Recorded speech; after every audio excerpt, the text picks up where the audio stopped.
جب حضور علیہ السلام نے یمن کی طرف رخصت کرنا چاہا تو انہوں نے آخری مرتبہ عرض کیا کہ حضور مجھے کوئی نصیحت ارشاد فرما دے. پورا دن حضور کے سامنے تھا اور اتنا اہم شخص کا جس کو حضور بطور مبلغ کسی علاقے میں بھیج رہے ہیں. آقا کریم علیہ السلام نے بات ارشاد فرمائی.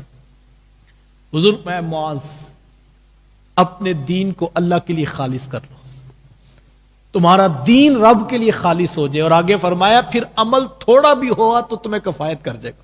تم تھوڑا کام کر سکے, تم نے زیادہ کام نہیں کیا, تو میرے حضور فرما رہے معاذ وہ تھوڑا عمل تمہیں فائدہ دے دے گا اور تمہارے لیے کافی ہو جائے گا, کفایت کر جائے گا. 100 کی بجائے 2 نفل پڑھ لیے, 1,00,000 روپیہ خرچ کرنے کی بجائے 1 روپیہ خرچ کر لیا, تو جتنا اخلاص ہوگا اتنا اجر بڑا ہوگا. تو یہاں فرمایا اے معاذ اپنا دین اللہ کے لیے خالص کر لو, پھر عمل تھوڑا بھی ہوگا تو وہ کفایت کر جائے گا. اللہ اکبر.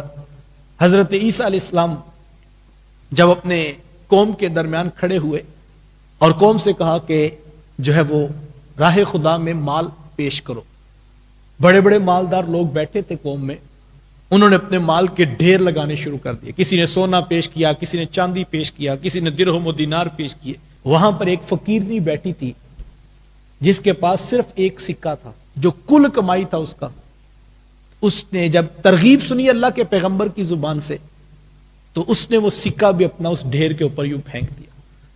جب اس کا سکہ ڈھیر کے اوپر گرا تو رحمت خداوندی متوجہ ہوئی اور اللہ تعالیٰ نے کہا اے عیسیٰ ان سب لوگوں کا ڈھیر اپنی جگہ, اس پورے ڈھیر کے اوپر اس بڑھیا کا ایک سکہ باری ہے. کسی نے آدھا دیا, کسی نے چوتھائی حصہ دیا, کسی نے 3 حصے دے دیے, کچھ اپنے پاس بھی رکھا, لیکن اس کے پاس ایک سکہ اس کی کل کمائی تھی تو اس نے وہ بھی پھینک دیا. تو اے عیسیٰ اس کا سکہ پورے ڈھیر کے اوپر بھاری ہے, تو اللہ یہ نہیں دیکھتا کہ مقدار کس کی زیادہ ہے, وہ اس چیز سے پاک ہے, اس کو تو ضرورت ہی کوئی نہیں, وہ دیکھتا ہے اخلاص کس کا بڑا ہے. بلکہ ایک روایت کا مفہوم ہے, فرمایا کہ ایک شخص عمل کرتا ہے اور وہی عمل دوسرا شخص بھی کرتا ہے, لیکن دونوں کے اجر میں فرق ہے.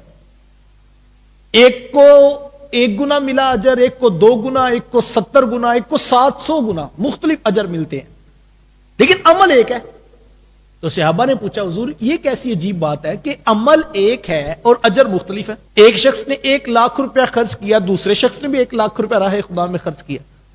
عقل تو یہی کہتی ہے کہ اجر ان کا برابر ہونا چاہیے, چونکہ دونوں نے 1,00,000 روپیہ دیا اور اماؤنٹ ایکول ہے, مقدار برابر ہے. لیکن حضور فرما رہے ہیں نہیں, ایسا نہیں ہے. فرمایا 700 گنا تک اجر بڑھا دیا جاتا ہے اور ہر شخص کا اجر مختلف ہوتا ہے. تو صحابہ نے پوچھا حضور جب عمل ایک جیسا ہے تو اجر مختلف کیوں ہے؟ تو آقا کریم علیہ السلام نے فرمایا کہ تم صرف عمل دیکھ رہے ہو, تمہارا رب تمہاری نیتوں کو دیکھ رہا ہے. جس کی جیسی نیت ہوگی وہ لاکھ ہی ہے, لیکن اس کے پیچھے نیت کیسی تھی, اس کا جذبہ کیسا تھا, اس میں اخلاص کتنا تھا. جتنا اخلاص ہوتا ہے اللہ اجر بھی اتنا عطا کرتا ہے.